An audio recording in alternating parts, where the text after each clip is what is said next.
वाले सभी हिंदू मुस्लिम भाइयों और दोस्तों, आप सब जानते हैं कि हमारे यहाँ यूपी में महाकुंभ शुरू होने वाला है और हर साल ये मेला लगता है और बहुत बड़ी संख्या में इस मेले के अंदर मुसलमान भी जाते हैं, गैर मुस्लिम भी जाते हैं। आज हमने एक स्टेटमेंट देखा ऐसे इंसान का जो धार्मिक लिबास पहने हुए है और वो हिंदू मुस्लिम को तोड़ने की बात कर रहा है।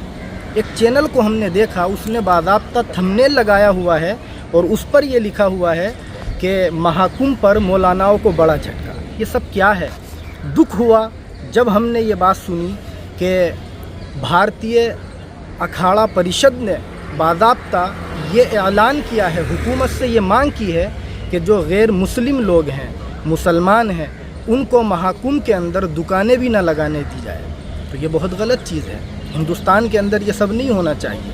और इससे ज़्यादा दुख जब हुआ जब बड़े मशहूर महाराज धार्मिक लिबास पहने हुए धीरेंद्र शास्त्री जी ये स्टेटमेंट दे रहे हैं मीडिया को और ये कह रहे हैं कि हम योगी हुकूमत से ये मांग करते हैं कि वो गैर सनातनी का दाखिला वहाँ पर वर्जित कर दें, एंट्री ही ना होने दे मुसलमानों की, और मुसलमानों को वहाँ पर दुकानें ना लगानी दी जाए।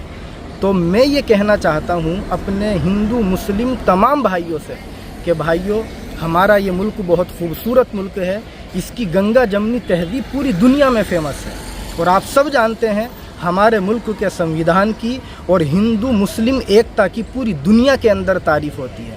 हमारा मुल्क हिंदुस्तान इतना प्यारा मुल्क है कि यहाँ मुसलमान और हिंदू आपस में मिलजुल करके रहते हैं और तमाम मज़हब के लोग आपस में दोस्ती के साथ जीते हैं।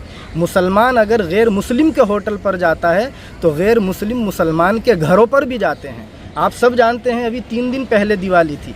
दिवाली पर हमने मिलजुल करके इस त्यौहार को मनाया और बड़ी तादाद में हमारे गैर मुस्लिम भाइयों ने मुसलमानों के घरों में दिवाली के तोहफ़े भेजे हैं।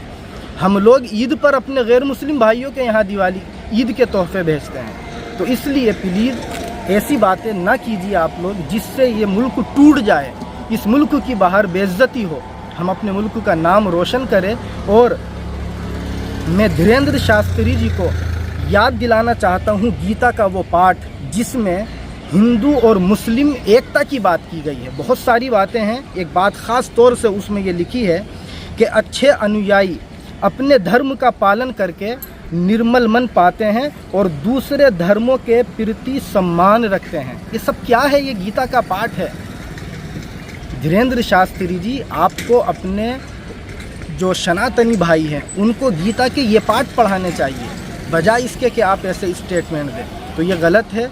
हम कड़े शब्दों में इसकी निंदा करते हैं। ऐसा स्टेटमेंट किसी भी धार्मिक आदमी को नहीं देना चाहिए। हम भी धार्मिक लोग हैं। हम अपने मानने वालों से ये कहते हैं कि अगर आपके पड़ोस में कोई गैर मुस्लिम भाई भूखा है तो आप अपने घर में खाना कम खाइए और उसकी भूख को मिटाइए। ये हमारा धर्म है और यही हमारे मुल्क की खूबसूरती है। मुझे उम्मीद है कि आइंदा हम ऐसे उल्टे सीधे शब्द का इस्तेमाल नहीं करेंगे और ऐसा कोई स्टेटमेंट नहीं देंगे जिससे हमारा मुल्क टूटे और बाहर के लोग हम लोगों पर हंसे। Thank you.